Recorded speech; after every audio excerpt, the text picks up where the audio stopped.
समझिएगा, मैंने आपको ये चीज तो बता दी कि magnetic effect of electric current, मतलब ऑस्टेड ने ये पता कर लिया था अगर कहीं पे कोई करंट कैरिंग कंडक्टर है तो डेफिनेटली उसके चारों तरफ क्या होगा, मैग्नेटिक फील्ड होगा। क्या होगा, मैग्नेटिक फील्ड। ठीक है भाई। दूसरी चीज ये है कि आखिर वो जो मैग्नेटिक फील्ड होगा उसकी डायरेक्शन क्या होगी, ये अपन ने राइट हैंड थंब रूल और मैक्सवेल एक और रूल से पता कर लिया। अब अगर अपन ये पूछें आखिर वो जो मैग्नेटिक फील्ड होगा वो कितना होगा और किन किन चीजों पर डिपेंड करता है, ठीक है ना, इसके लिए किसने मेहनत करी, इसके लिए मेनली मेहनत करी किसने, बायो और सेवर्ट के जोड़ी ने, ठीक है ना। बायो सेवर्ट दो साइंटिस्ट थे, ने मिलकर मेनली प्रयास किया किस चीज के लिए, to find the amount of the strength, to find the magnitude of the strength of the field due to the current carrying conductor. किसी करंट कैरिंग कंडक्टर की वजह से वो जो सराउंडिंग में फील्ड होगा उस फील्ड की क्या स्ट्रेंथ होगी, ये किसने डिस्कस किया, बायो सेवर्ट ने। दूसरे एक जन और प्रयास किए, क्या नाम उनका, एम्पियर, किसमें, एम्पियर लूप लॉ में, ठीक है ना, एम्पियर लूप लॉ, समझ रहे ना, एम्पियर लूप लॉ, कहीं कहीं सर्किटल लॉ भी लिखा रहता है, ठीक है ना, सर्किटल लॉ, समझिएगा। एम्पियर और बायो सेवर्ट इन दो लोगों ने मिलकर, मतलब ये दो डिस्कशन जो है, डिस्कवरी है या इन्वेंशन है, जिनने ये पता करा कि मैग्नीट्यूड कितना होगा किसका, अमाउंट ऑफ या स्ट्रेंथ ऑफ फील्ड का, ठीक है ना, स्ट्रेंथ ऑफ फील्ड का मैग्नीट्यूड क्या होगा due to the current carrying conductor.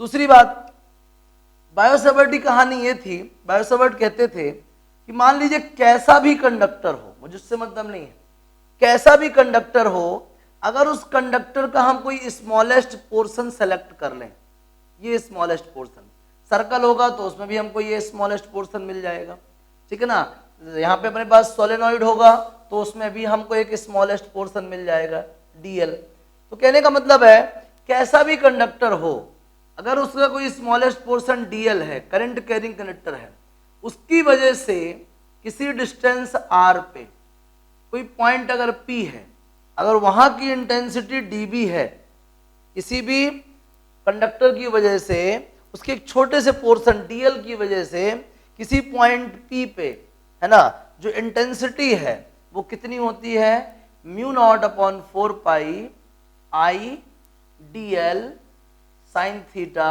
Upon R square, अगर ये एंगल बीच का थीटा हो तो। कौन है ये, बायो सेवर्ट। क्या बोला बायो सेवर्ट ने, the magnetic field strength due to the current element, किसी भी टाइप के कंडक्टर का स्मॉलेस्ट पोर्शन क्या कहला गया, करंट एलिमेंट कहला गया। क्या कहला गया, करंट एलिमेंट। क्या बोला उन्होंने, the magnetic field strength due to the current element of any type of the conductor, current element of any type of the conductor is mu not upon 4 pi I D L sine theta upon R square, where I is the current flowing through that conductor, dl is the length of current element, theta is the angle between dl and r is the distance of the required point, desired point, ठीक है ना। जिस point पे intensity find करनी वहां की distance क्या है, r है। ये किसने बताया, बायो और सेवर्ट ने बताया। लेकिन जो एम्पियर है, एम्पियर कोई बेसिक लॉ नहीं है, इन्होंने ना अपना एक लॉ दिया, लूप लॉ दिया, और उस फिक्स लूप लॉ के बेसिस पे सबकी इंटेंसिटी फाइंड कराई। हालांकि आपका सिलेबस में इतना आगे नहीं है, मैंने इंट्रोड्यूस कर दिया, कोई आपको चमका ना सके, है ना। चलिए, तो बायो सेवर्ट ने ये चीज बता दी थी। अब मैं बात कर रहा हूं अलग अलग टाइप के कंडक्टर की। अगर स्ट्रेट वायर है, बहुत लंबी बहुत लंबी, बहुत लंबी को इनफाइनाइटली लॉन्ग बोल सकते हैं ना, तो उसकी वजह से एक्स डिस्टेंस पे इंटेंसिटी क्या होगी, mu not I upon 2 pi x. अगर उस वायर में एन टन्स है तो क्या आएगी, mu naught n I upon 2 pi x. आ गया समझ में, ये स्मॉल एन क्या है, number of turns per unit length, ठीक है, समझिएगा। इसकी डायरेक्शन तो मालूम है आपको, ये करंट तो ये फील्ड, समझिएगा। सर्कुलर वायर, सर्कुलर वायर के सेंटर पे, ठीक है ना, आर रेडियस का सर्कुलर वायर है, इसके सेंटर पे इंटेंसिटी क्या होगी मालूम आपको, mu not I upon 2r, ठीक है ना। अगर n टन्स है तो म्यू नॉट आई अपॉन क्या, mu naught n I upon कितना, 2r। ये हो गया भैया इंटेंसिटी ऑफ मैग्नेटिक फील्ड। अब इसमें डायरेक्शन की बात करते हैं। अगर करंट क्लॉकवाइज है, अगर करंट क्या है, क्लॉकवाइज, खुद ही महसूस करें, ऊपर तरफ कैसा होगा, ऐसा, ऊपर तरफ ऐसा होगा तो यहां से फील्ड लाइन एंटर होंगी ऊपर से, देखो ना थंब की डायरेक्शन में करंट है, अगर इस टाइप का करंट है तो इस वाले पोर्शन में ऊपर से एंटर होंगी और यहां से निकलेंगी, ऊपर से एंटर होंगी और यहां से क्या होंगी, निकलेंगी। नीचे वाले पोर्शन में आओ, देखो ना नीचे वाले पोर्शन में करंट यहाँ है तो बाहर से जाएंगे और अंदर से निकलेंगे। मतलब कहने का ये है कि अगर करंट की डायरेक्शन क्या है, क्लॉकवाइज है, तो फील्ड लाइंस क्या होती हैं, परपेंडिकुलर आउटवर्ड। परपेंडिकुलर क्या, आउटवर्ड। आ गया समझ में। और अगर कैसा है, एंटी क्लॉकवाइज है, कैसा है, आउटवर्ड को मैं क्या लिख देता हूं, डॉट बना देता हूं। क्या बना देता हूं, डॉट। अगर करंट की डायरेक्शन कैसी है, एंटी क्लॉकवाइज है, कैसी है, चलो कि राइट हैंड रूल होता है ना, right hand rule, right hand यहां से एंटर करेंगे, सॉरी राइट हैंड रूल होता है ना, राइट हैंड यहां से एंटर करेंगे, इस तरफ से बाहर निकलेंगे, यहां से तो एंटर ही करेंगे, है ना, और नीचे से भी देखिए यहां से एंटर करेंगे। तो क्रॉस, अगर एंटी क्लॉक है तो क्या होगा, डॉट। समझ रहे हैं ना, फील्ड लाइंस क्या होंगी, एमिट होंगी। समझ रहे हैं बात को। क्या देखा आपने, अगर करंट का डायरेक्शन क्या है, क्लॉकवाइज है, सर्कुलर लूप में अगर करंट का डायरेक्शन क्या है, क्लॉकवाइज, तो फील्ड लाइंस हमेशा क्या होंगी, परपेंडिकुलर इनवर्ड। और अगर क्या है, एंटी क्लॉकवाइज है तो क्या होंगी, परपेंडिकुलर आउटवर्ड। आ गया समझ में। ये डॉट बताता है आउटवर्ड को, क्रॉस बताता है इनवर्ड को। आ गया समझ में। ये कहानी थी किसकी, सर्कुलर लूप की। अमाउंट भी मालूम चल गया आपको, अमाउंट कितना, mu not I upon 2r, centre पे है, n टर्न्स होंगे तो mu naught n I upon 2r। समझ में आ गया। नोट कर लीजिए जल्दी से इसको, स्पीड से नोट करिए। तो आपको स्ट्रेट वायर मालूम चल गई और सर्कुलर लूप मालूम चल गई। अब देखिए सोलेनॉइड, मिटा ना दें। अब देखिए सोलेनॉइड, अगर सोलेनॉइड है तो इंटेंसिटी क्या होगी, समझिएगा। अगर ये सोलेनॉइड है और इसमें n टर्न्स हैं वायर में, तो इंटेंसिटी क्या होगी सेंटर पे, म्यू नॉट एन आई। इंटेंसिटी क्या होगी बोलो, म्यू नॉट एन आई। और इसकी डायरेक्शन क्या होगी, इसकी डायरेक्शन इस पे चलती है, n फॉर नॉर्थ, ठीक है, s फॉर साउथ। अब बहुत ध्यान से देखें, s फॉर साउथ में मूवमेंट किस तरफ दिखा रहा है, क्लॉकवाइज। किस तरफ दिखा रहा है बताइए, क्लॉकवाइज। और इसमें कहां दिखा रहा है, काउंटर क्लॉकवाइज या फिर एंटी क्लॉकवाइज, एंटी क्लॉकवाइज। समझ रहे हैं बात को। जिस पोर्शन में, जैसे सोलेनॉइड है, लंबी स्प्रिंग है, आपके तरफ कोई हिस्सा है, उसका जस्ट अपोजिट हिस्सा मेरे तरफ होगा, ठीक है ना, समझिएगा।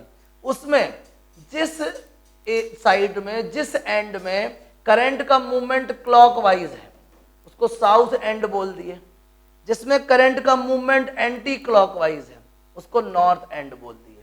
समझ रहे हैं बात को। जिस एंड में करंट का मूवमेंट क्लॉकवाइज है उसको क्या बोल दिए, साउथ एंड। और जिसमें कहां पे है, एंटी क्लॉकवाइज है, उसे क्या बोल दिए, नॉर्थ एंड। समझ रहे हैं बात को, क्लियर हो रहा है ना। किसी भी सोलेनॉइड में जिस एंड में करंट का मूवमेंट साउथ क्लॉकवाइज हो उसको बोलते हैं साउथ एंड या साउथ पोल, और जिसमें एंटी क्लॉकवाइज हो उसको बोलते हैं क्या, नॉर्थ पोल। बात को समझिएगा। नॉर्थ पोल क्या होता है, नॉर्थ पोल वो एंड है जहां से हमेशा फील्ड लाइंस क्या होती है, निकलती हैं। एन फॉर निकलना, एस फॉर समाना। हालांकि एक्चुअल में नॉर्थ पोल और एक्चुअल में साउथ पोल जैसे काम करता है। वो एंड जो जिससे मैग्नेटिक फील्ड लाइंस क्या होती हैं, एमिट होती हैं, वो नॉर्थ पोल होता है, ठीक है ना। या ऐसा बोल दें कि हमेशा magnetic field lines north pole से एमिट होती हैं और साउथ पोल पे एंटर होती हैं। नॉर्थ पोल से एमिट होती हैं और साउथ पोल से एंटर होती हैं। तो समझिए किसी भी सोलेनॉइड को देखना, ये जो मेरा क्लॉकवाइज है ये आपका क्या है, एंटी क्लॉक। देखो ना, ये मेरा क्लॉकवाइज है, आपका क्या है, एंटी क्लॉक। ये मेरा एंटी क्लॉक है, आपका क्या है, क्लॉक। डेफिनेटली उस स्प्रिंग या उस सोलेनॉइड में जो आप में जो क्लॉकवाइज है वो मेरे में एंटी क्लॉकवाइज है। क्लॉकवाइज को क्या बोलेंगे आप, साउथ पोल। अपोजिट एंड मेरे पास है, उसमें एंटी क्लॉक है, तो मैं क्या बोलूंगा, नॉर्थ पोल। एक एंड हो गया नॉर्थ पोल, एक एंड हो गया साउथ पोल। मतलब कि सोलेनॉइड कैसे काम करता है, बार मैग्नेट के जैसे काम करता है। सोलेनॉइड कैसे काम करता है, बार मैग्नेट जैसे काम करता है। उसका एक एंड कहलाता है साउथ पोल और दूसरा एंड कहलाता है नॉर्थ पोल। किसको बोलते हैं, साउथ पोल, जहां पे करंट की डायरेक्शन क्लॉकवाइज हो। किसको बोलते हैं, नॉर्थ पोल, जहां पे करंट की डायरेक्शन एंटी क्लॉकवाइज हो। किसी ने पूछ लिया, भाई बताओ तो सोलेनॉइड की वजह से फील्ड की डायरेक्शन कहां होगी, तो हमेशा फील्ड लाइंस नॉर्थ पोल से निकलेंगी और साउथ पोल में एंटर करेंगी। अरे यार नॉर्थ पोल कैसे पहचानेंगे? जहां पे करंट का मूवमेंट एंटी क्लॉक हो समझ लो वो नॉर्थ पोल है, जहां पे करंट का मूवमेंट क्लॉकवाइज हो समझ लो साउथ पोल है। आ गई मेरी बात समझ में? तो सोलेनोइड की वजह से इंटेंसिटी ये होती है और डायरेक्शन ऐसे डिस्क्राइब होती है। समझ में आ गया? तो कोई भी करंट कैरिंग कंडक्टर की वजह से क्या फील्ड आएगा वो फील्ड मालूम चल गया, किस डायरेक्शन में आएगा वो ही मालूम चल गया। समझ में आ गया? बढ़िया से नोट करिए प्लीज, नोट कीजिए। इस तरीके से बायोसेवर्ट ने जो है किसी भी करंट एलिमेंट की वजह से किसी पर्टिकुलर डिस्टेंस में इंटेंसिटी बढ़ा दिया है ना, जिससे आपको मालूम चल गया कि आखिर किस स्ट्रेंथ का मैग्नीट्यूड क्या, किस स्ट्रेंथ का मैग्नेटिक फील्ड प्रोड्यूस होता है। ठीक है ना? तो ऑस्टेड ने यह बताया था कि किसी भी करंट कैरिंग कंडक्टर के चारों तरफ मैग्नेटिक फील्ड होता है। राइट हैंड थंब रूल या मैक्सवेल कॉर्गस रूल ने यह बताया किस डायरेक्शन में प्रोड्यूस होता है, और बायोसेवर्ट ने बता दिया कि कितना प्रोड्यूस होता है। समझ में आ गया? चलिए, मैंने शुरुआत में आपसे एक बात बताई थी कि मान लीजिए ये करंट कैरिंग कंडक्टर है। एक चीज तो दिमाग में सेट हो चुकी है, अगर ये करंट कैरिंग कंडक्टर है देन डेफिनेटली इसके चारों तरफ क्या होंगी? मैग्नेटिक फील्ड लाइंस होंगी। यहां से एंटर कर रही होंगी और यहां से क्या हो रही होंगी? एमिट हो रही होंगी। समझ रहे हैं बात को? ये फील्ड लाइंस यहां से एंटर कर रही हैं, यहां से एमिट हो रही हैं। एक करंट कैरिंग कंडक्टर के रख देने से ये बात तो क्लियर हो जाती है इसके चारों तरफ मैग्नेटिक फील्ड है। अब मैंने लाया एक चार्ज, इस चार्ज को मैंने v वेलोसिटी दे दी, डेफिनेटली इस पे क्या लगेगा? F फोर्स लगेगा, वेलोसिटी के परपेंडिकुलर। ठीक है ना? वो कितना अमाउंट का फोर्स कहलाता भाई? Q into V cross B. ठीक है ना? Q into V cross B, या फिर आप छोटी क्लास में हैं तो लिख सकते हैं Q V B sine theta. कहने का मतलब क्या हुआ? अगर कोई चार्ज v वेलोसिटी से मूव करता है तो उसकी मोशन के परपेंडिकुलर फोर्स लगेगा। कब? जब वो चार्ज कहां मोशन करे? मैग्नेटिक फील्ड में मोशन करे। अब यार ये करंट कैरिंग कंडक्टर के पास कर रहा है और current carrying conductor is the source of magnetic field. समझ रहे हैं बात को? तो कोई भी चार्ज अगर v वेलोसिटी से किसी मैग्नेटिक फील्ड में मूव करता है तो उसकी मोशन के परपेंडिकुलर क्या लगेगा? फोर्स लगेगा। कई बार जब दोनों ये परपेंडिकुलर नहीं होते हैं तो v के परपेंडिकुलर क्या आएगा? v sign theta. आई बात समझ में? तो v साइन थीटा क्या लगेगा? v साइन थीटा के डायरेक्शन में क्या लगेगा? मैग्नेटिक फील्ड, वो मैग्नेटिक फोर्स लगेगा। समझ रहे हैं बात को? तो ये आ गया F is equal to Q V B sine theta. अब इसमें से डायरेक्शन कैसे पता करते हैं? एक्चुअली फोर्स की, फोर्स लगता तो इतना है, डायरेक्शन कैसे पता करते हैं? यहाँ पे क्रॉस प्रोडक्ट है। क्या है? क्रॉस प्रोडक्ट, वेक्टर प्रोडक्ट है। ठीक है ना? खैर आप तो वेक्टर प्रोडक्ट में नहीं हो अभी, आप तो इतना समझो फ्लेमिंग के लेफ्ट हैंड रूल से। किससे? फ्लेमिंग के लेफ्ट हैंड रूल। ठीक है ना? लेफ्ट हैंड रूल क्या कहता है? करंट फील्ड फोर्स, ऐसा समझ लो, करंट फील्ड फोर्स, यहाँ पे चार्ज दे दें, यहाँ पे फील्ड दे दें तो डेफिनेटली फोर्स यहाँ लगेगा। समझ रहे हैं बात को? ये क्या है? ये मोशन है और ये क्या है? अंदर की तरफ फील्ड है, तो यहाँ पे क्या लगेगा? फोर्स लगेगा। समझ रहे हैं बात को? अगर ये करंट है तो यहाँ से फील्ड लाइन क्या होंगी? अंदर की तरफ जा रही होंगी। ये क्या है? Motion of charge. करंट मतलब मोशन ऑफ चार्ज, ये है मोशन ऑफ चार्ज। अंदर की तरफ क्या है? फील्ड। तो फोर्स कहाँ लगेगा? इस तरफ लगेगा। तो लगने वाले फोर्स को कैसे पता करते हैं? लेफ्ट हैंड रूल से। क्या बताता है? If middle finger shows the motion of charge, if middle finger shows the motion of charge and forefinger shows the direction of magnetic field, then thumb will represent the force force experienced by the moving charge due to the magnetic field. ठीक है ना? तो force की direction कौन बताएगा? Thumb बताएगा। कितना force लगता है? क्यू वी क्रॉस बी या फिर Q V B sine theta. आया समझ में? किस पे लगता है ये? सिर्फ और सिर्फ मूविंग चार्ज पे। अगर इस चार्ज की वेलोसिटी 0 हो जाए ना तो कोई फोर्स नहीं लगेगा। ये फोर्स किस पे लग रहा है? सिर्फ और सिर्फ मूविंग चार्ज पे लगता है। आया समझ में? चलिए आगे बात करते हैं, ध्यान दीजिएगा, मिटाएं इसको। आपको मैंने वहां बताया था इलेक्ट्रिसिटी में, शायद याद हो, अगर कोई क्यू चार्ज ई फील्ड में जाता है, ठीक है ना, क्यू चार्ज ई फील्ड में जाता है तो उस पर कितना फोर्स लगता है? Q E. क्या बोलते हैं उसको? Electrostatic force. अगर मैग्नेटिक फील्ड में जाता है तो उस पर कितना फोर्स लगता है? Q V B. अभी 2 मिनट पहले पढ़ा आपने, कितना लगता है? Q V cross B. ठीक है ना? V cross B. समझ रहे हैं बात को? अगर हम किसी चार्ज को इलेक्ट्रिक फील्ड में लेके जाते हैं तो उस पर कितना फोर्स लगता है, QE। अगर मैग्नेटिक फील्ड में लेके जाते हैं, जहां भी थोड़ी देर पहले बात कर रहे थे, 1 सेकंड पहले बात कर रहे थे, कितना फोर्स लगता है, QV क्रॉस B। अगर किसी चार्ज को ऐसी जगह पे लेके जाएं जहां इलेक्ट्रिक और मैग्नेटिक फील्ड दोनों प्रेजेंट हैं, तो टोटल फोर्स कितना होगा मालूम आपको, QE plus QV cross B। और इसी को बोलते हैं अपन क्या, लॉरेंज फोर्स। क्या बोलते हैं, लॉरेंज फोर्स। समझ रहे हैं बात को, क्या बोलते हैं, लॉरेंज फोर्स। क्या है Lorentz force, whenever it is the force experienced by the charge due to both electric and magnetic field. What is the Lorentz force? It is the force experienced by the charge by both electric and magnetic field. Electric field ने QE लगाया और magnetic field ने इतना force लगाया, finally इतना force लगा। क्या बोलते हैं इसको अपन, लॉरेंज फोर्स बोलते हैं। क्या बोलते हैं, बोलिए, लॉरेंज फोर्स बोलते हैं। आ रहा समझ में? चलिए अब एक और नई चीज, क्लियर हो रहा बराबर से, समझिएगा, एक मजे की चीज बताते हैं। शायद आप प्रैक्टिकली इस चीज को देख पाए, महसूस कर पाए, समझ पाए। हुआ क्या, हमने ये एक हॉर्सशू मैग्नेट लगा दिया, ये नॉर्थ पोल और ये क्या, साउथ पोल, ठीक है ना। फिर मैंने यहाँ पे एक स्टैंड लगा दिया, इंसुलेटिंग स्टैंड है, उससे एक स्ट्रिंग लगा दी, ठीक है। और स्ट्रिंग से मैंने एक क्या अटैच कर दिया, एक कंडक्टर अटैच कर दिया। ये जो स्टैंड और ये है ना, ये इंसुलेटिंग है, चार्ज इसमें कंडक्ट नहीं हो सकता है। ये क्या हो गया भैया, ये हो गया एक कंडक्टर। क्या हो गया बताइए, कंडक्टर हो गया, ठीक है। ये मान लीजिए कोई स्टैंड हो गया, स्टैंड में बहुत फोकस ना करो, और ये कोई कंडक्टर है और इस कंडक्टर की लेंथ क्या है, L है। हमने किसी बैटरी रिसोर्स की हेल्प से, है ना, बैटरी रिसोर्स की हेल्प से, और इस पे क्या लगा दिया, करंट फ्लो कराया। क्या कराया, करंट फ्लो कराया। ये प्लस ये माइनस, ये बैटरी लगी है, इस बैटरी की हेल्प से हमने इस कंडक्टर में करंट फ्लो कराया। समझिएगा ध्यान से। अब एक बात समझना, अब ये क्या बन चुका, करंट कैरिंग कंडक्टर। हम सब जानते हैं करंट कैरिंग कंडक्टर, ठीक है। अब ये जब करंट कैरिंग कंडक्टर है तो इनडायरेक्टली ये क्या हो गया, सोर्स ऑफ मैग्नेटिक फील्ड। क्या हो गया, ये source of magnetic field. Oersted के हिसाब से डेफिनेटली इसके चारों तरफ क्या होगा, मैग्नेटिक फील्ड होगा। इसके चारों तरफ क्या होगा, जल्दी बोलो, मैग्नेटिक फील्ड होगा। इसके चारों तरफ मैग्नेटिक फील्ड है, ऑलरेडी हमने मैग्नेट लगा रखा है।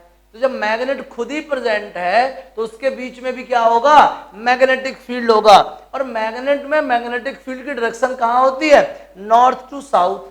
कहाँ होती है, नॉर्थ टू साउथ। समझ लो ये मैग्नेटिक फील्ड है, नॉर्थ टू साउथ, ये आ रहा है मैग्नेटिक फील्ड। ये क्या है, कंडक्टर है L लेंथ का। इसमें कितना करंट फ्लो हो रहा है, I करंट फ्लो हो रहा है। समझिएगा बात को ध्यान से।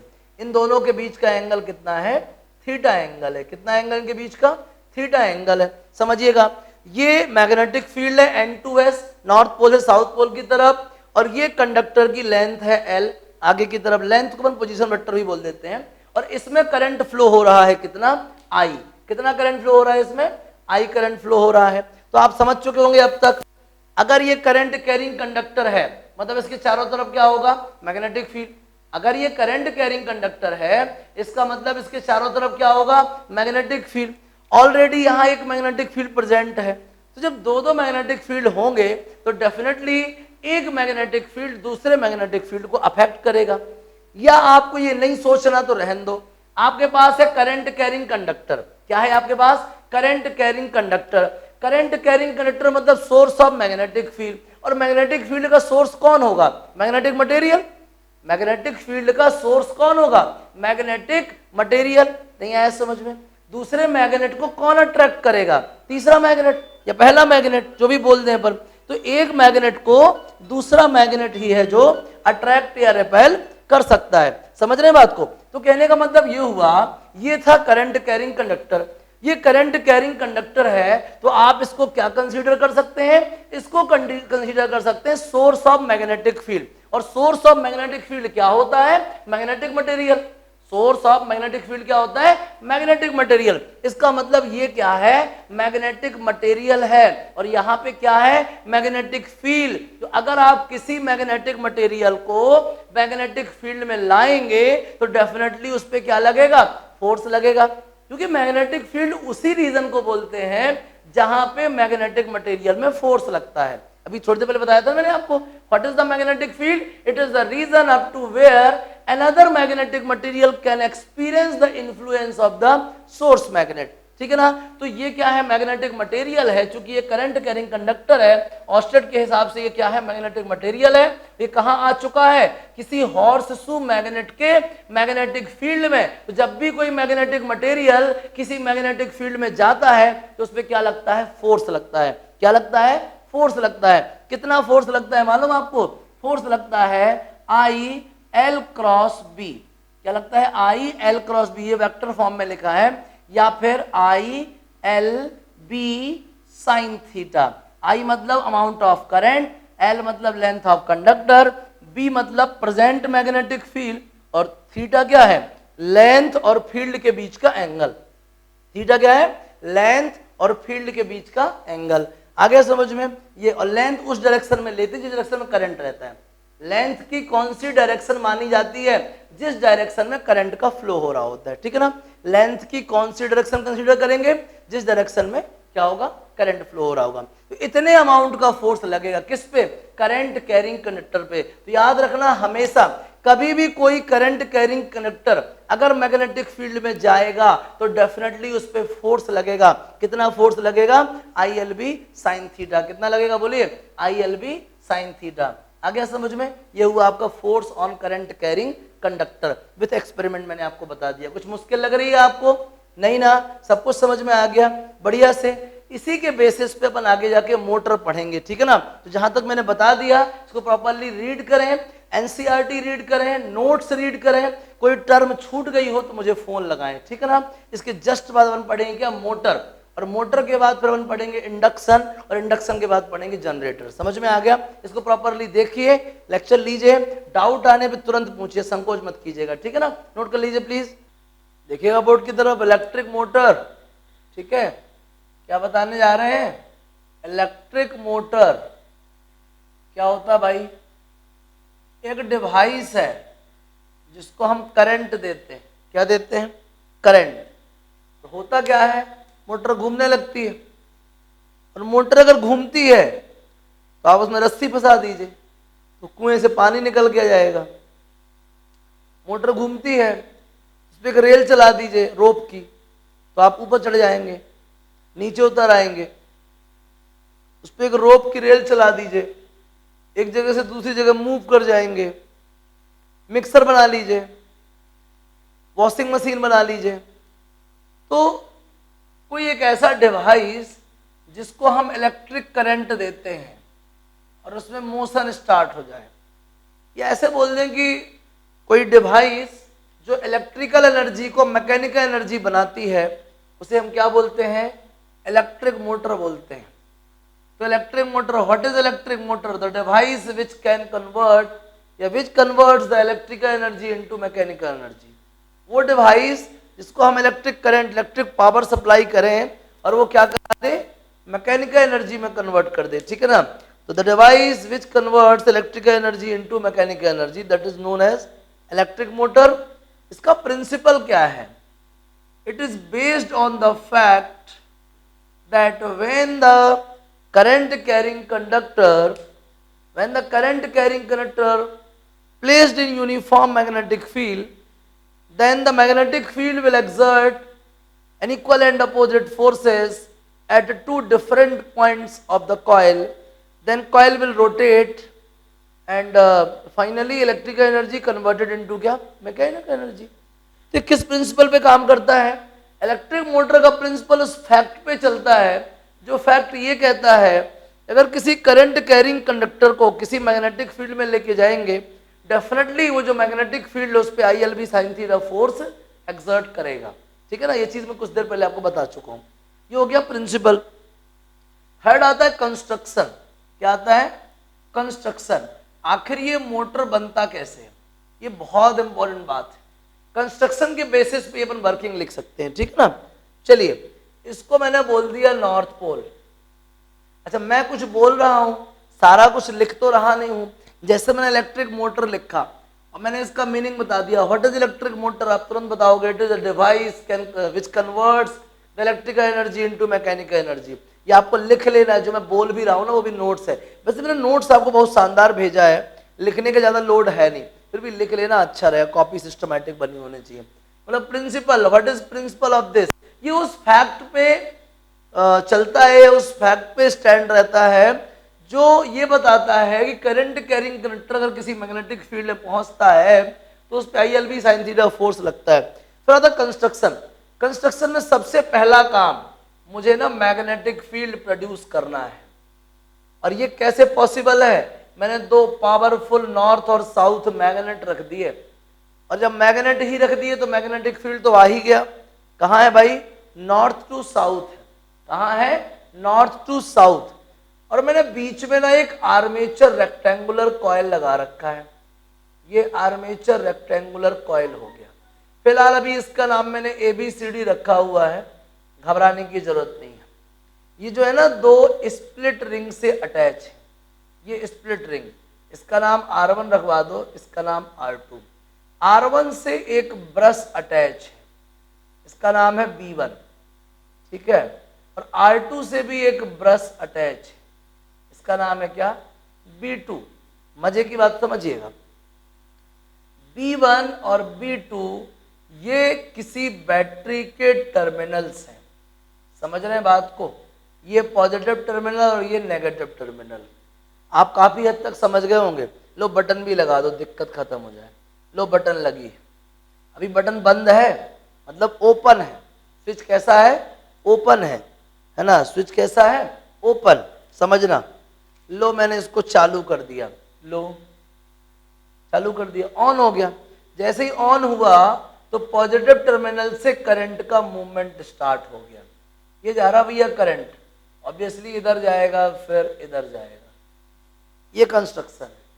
क्या क्या है भाई कंस्ट्रक्शन में, सबसे पहले दो पावरफुल हॉर्स मैग्नेट लेते हैं जो कि यहां पे मैग्नेटिक फील्ड स्टैब्लिश करेंगे।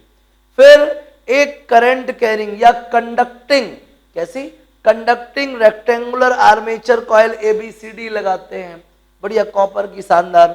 इसके जो आर्म्स है ना, इन आर्म्स को कंबाइंड नहीं रखते हैं, इन कम्यूटेटर से अटैच करते हैं। कम्यूटेटर मतलब कि कह देना चाहिए जो साथ में मूव कर रहे हैं, है ना। ये कम्यूटेटर मतलब रिंग्स, रिंग्स समझ लो, बाकी दिमाग से हटाओ। इन रिंग्स से अटैच कर देते हैं। और ये स्प्लिट रिंग है, ये रिंग के दो टुकड़े हैं, रिंग के हाफ्स हैं, रिंग की डीज हैं, डीज, इनकी शकल डी जैसी है ना, यहां से लाइन बना दो तो डी बन जाएंगे। ये रिंग के दो हाफ्स हैं जो कि सेपरेट है, स्प्लिटेड है, ये स्प्लिट रिंग से अटैच कर दिया है। और ये जो रिंग्स है ना, ये करस्पॉन्डिंग अपने ब्रशेस से कनेक्टेड है, R1 B1 से और R2 B2 से। ये कार्बन ब्रशेस कहलाते हैं, B1 B2, जो चार्ज की सप्लाई देते हैं। अब ये जो B1 है ना, ये किसी बैटरिया के पॉजिटिव टर्मिनल से अटैच है, और ये जो B2 है ना, ये नेगेटिव टर्मिनल से अटैच है। मैंने करंट का फ्लो स्टार्ट कर दिया, ठीक है ना। फिलहाल अभी कंस्ट्रक्शन पे फोकस रखिए। ये कम्यूटेटर स्प्लिट रिंग्स हैं, ठीक है ना। चलो कंस्ट्रक्शन के बाद आता है वर्किंग। क्या आता है, वर्किंग। बात को समझते चलिएगा, बार बार देखिए, रिपीट कर करके देखिए, लापरवाही मत कीजिएगा। वर्किंग में होता क्या है, बहुत ही मजे से समझिएगा। जब भी ना मोटर वोटर पड़े ना, तो लेफ्ट हैंड को तो एकदम तैयार ही रखें और अपनी पोजीशन पे रखें, कब कहाँ अप्लाई करना पड़ जाए कोई भरोसा नहीं। समझना ध्यान से भाई। क्या करेंगे, सबसे पहला काम, नॉर्थ साउथ तो रखा है आपने, डेफिनेटली यहाँ पे मैग्नेटिक फील्ड है, एक बात क्लियर हो गई। और वो मैग्नेटिक फील्ड है किधर, नॉर्थ टू साउथ। कहाँ है वो, नॉर्थ टू साउथ, यही होता है ना फील्ड वाला, नॉर्थ टू साउथ। ये कहीं जाए, ये नॉर्थ टू साउथ ही रहेगा। तो मैग्नेटिक फील्ड किधर, नॉर्थ टू साउथ। बैटरी का स्विच ऑन है, सर्किट कंप्लीट है, इधर से आई करंट फ्लो हो रहा है, और ये I current A to B जा रहा है। कहां जा रहा है फटाक से बताओ, A टू B। महसूस कीजिए फ्लेमिंग का left hand rule, current field force, current field force. The current in the arm AB is from A to B and magnetic field N to S. then by the Fleming's left hand rule, the force experienced by the arm AB is perpendicular inward. समझा कि नहीं समझा? देखो ना, ये current, मेरी उंगलियां थोड़ी सी क्या है, कमजोर हो गई हैं, ठीक है, ये करंट, ये फील्ड और ये क्या, फोर्स, समझिएगा ध्यान से। तो क्या हुआ, फ्लेमिंग का लेफ्ट हैंड रूल अप्लाई करते हुए क्या बोल सकते हैं, ए बी आर्म में current vertically upward, field left to right, then force experience by the arm A B will be perpendicular inward, perpendicular inward.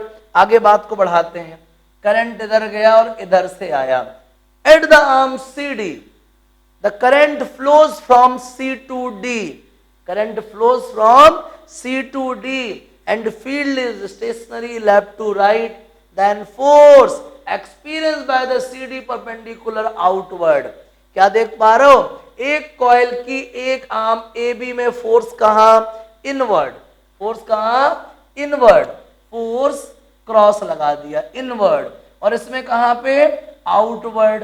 और आपको याद हो, अब चूंकि आप तो नहीं, आपको याद नहीं होगा, आप छोटी क्लास में हो, होता क्या है जब किसी सब्सटेंस पे दो इक्वल और अपोजिट फोर्सेस काम करते हैं, अरे सर इसमें इक्वल कहां बताया आपने, समझिएगा, मैंने कहा था करंट कैरिंग वायर जिसकी लंबाई L हो, अगर वो B मैग्नेटिक फील्ड में प्रेजेंट है तो उस पर कितना फोर्स लगेगा, ILB साइन थीटा, लगेगा नहीं लगेगा, बोलो लगेगा कि नहीं लगेगा, कितना लगेगा, ILB साइन थीटा, थोड़ी देर पहले बताया था।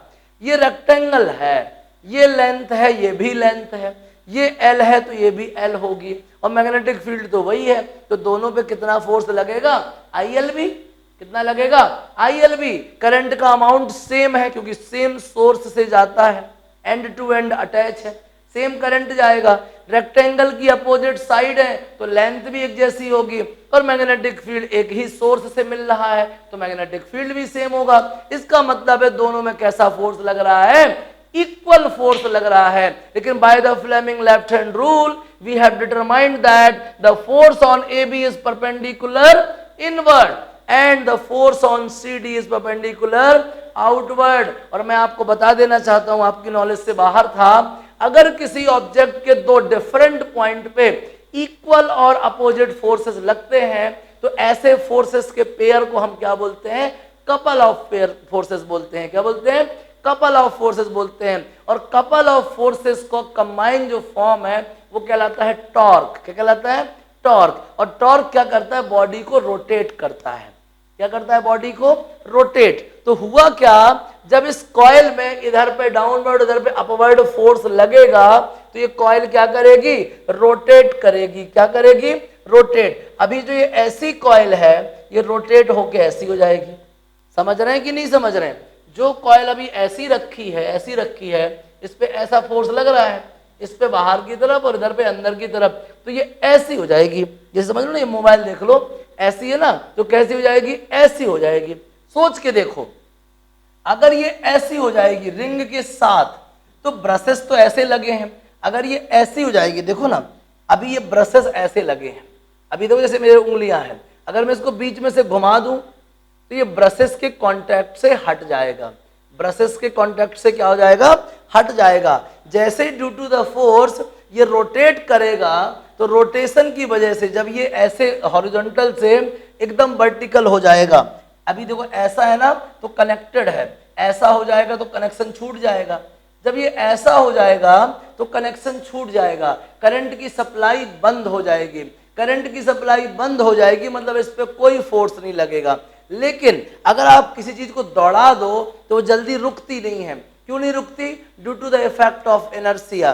Due to the effect of inertia. तो जो ये कॉइल थी ये ऐसे से ऐसी तो हो गई थी, लेकिन ना तो ये रुकेगी ना लौट के अपनी जगह पे आएगी। जैसे ही करंट बंद हो गया due to the effect of inertia ये मूव करती रहेगी और एक चक्कर पूरा कर लेगी। ऐसी थी, इस पे अंदर इस पे बाहर फोर्स लगा, ऐसी हो गई। ऐसी हो गई तो कनेक्शन ब्रेक हो गए। अब ये ना इस ब्रश से अटैच है ना इस ब्रश से अटैच है। कनेक्शन ब्रेक मतलब कोई पावर सप्लाई नहीं, कोई फोर्स नहीं, फिर भी ये due to the effect of inertia इतना घूम जाती है। समझ में आ गया? और सोचो जब इतना घूमेगी तो देखो ये एंड जो B2 से अटैच था अब किससे अटैच हो जाएगा वापस से, B1 से। देखो यार ये एंड जो B2 से अटैच था ये घूम के किससे अटैच हो जाएगा, B1 से। करंट की डायरेक्शन क्या हो जाएगी, रिवर्स। नया वाला देखो, आफ्टर हाफ, देखो भैया ये थोड़ा छोटा बना देते हैं क्योंकि ये मॉड्यूल है मात्र एक, समझना ध्यान से। ये ले लो,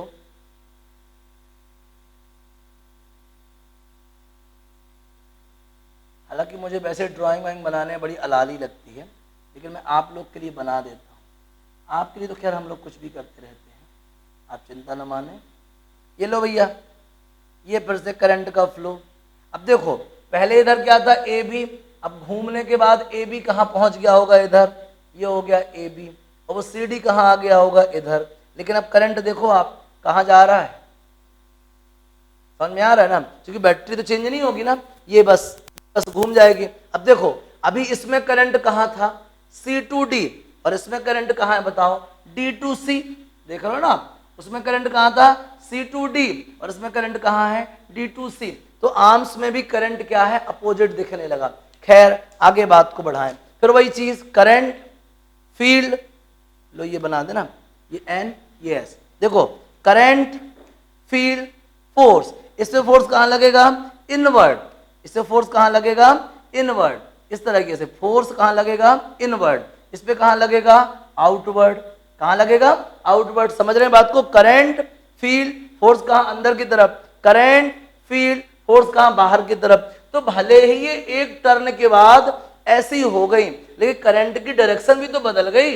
अगर कॉइल रोटेट करी है तो करंट की डायरेक्शन भी तो मतलब बदल नहीं गई, उस आर्म में बदल गई, क्योंकि इस आर्म में C2D थी और इस आर्म में D2C है। इसलिए नहीं, कोई जादू नहीं हुआ है, ये जो इसके ब्रशेस हैं ये चेंज हो गए। ब्रशेस क्या हो गए, चेंज। ब्रशेस क्या हो गए, चेंज। पहले जो CD था वो किससे अटैच था, B2 से, अब वो CD किससे अटैच हो गया, B1 से अटैच हो गया। आ गया समझ में। चलिए अब क्या होगा, अब CD अंदर जाएगा, AB बाहर आएगा, CD अंदर जाएगा, AB बाहर आएगा, फिर घूम के ऐसा बन जाएगा, फिर ऐसा बन जाएगा, फिर ऐसा बन जाएगा, फिर ऐसा बन जाएगा, फिर ऐसा कंटिन्यूअसली मूव करने लगेगा, मूव करने लगेगा, मूव करने लगेगा। फाइनली मैकेनिकल एनर्जी गेन हो जाएगी। तो what is the electric motor, the device that converts the electrical energy into mechanical energy. What is electric motor, it is the device that converts electrical energy into mechanical energy. Use कहां करते हैं, lift में। Use कहां करते हैं, कुएं से पानी निकालने में। यूज कहां करते हैं, यूज करते हैं हाइड्रोलिक मशीन्स में। हाइड्रोलिक नहीं बोले, सॉरी, साइड कर दो, हाइड्रोलिक छोड़ दो। वॉशिंग मशीन में, और कहा मिक्सर ग्राइंडर में, ये सब जगह क्या यूज करते हैं, इलेक्ट्रिक मोटर यूज करते हैं। क्या यूज करते हैं, बोलो, इलेक्ट्रिक मोटर यूज करते हैं। रोपवे, रोपवे बन रहे थे टूरिज्म में, जहां भी अपन कोई टूरिस्ट एरिया में जाते हैं वहां पे रोपवे बने होते हैं, वो रोपवे इसी मोटर पे ही चलते हैं। समझ रहे ना, चक्की, आटा चक्की, ग्राइंडर, सब वही है, समझ जाना। एक के साथ वैसे ही वो मठा बनाने वाली मशीन, मक्खन निकालने वाली, सब वही है।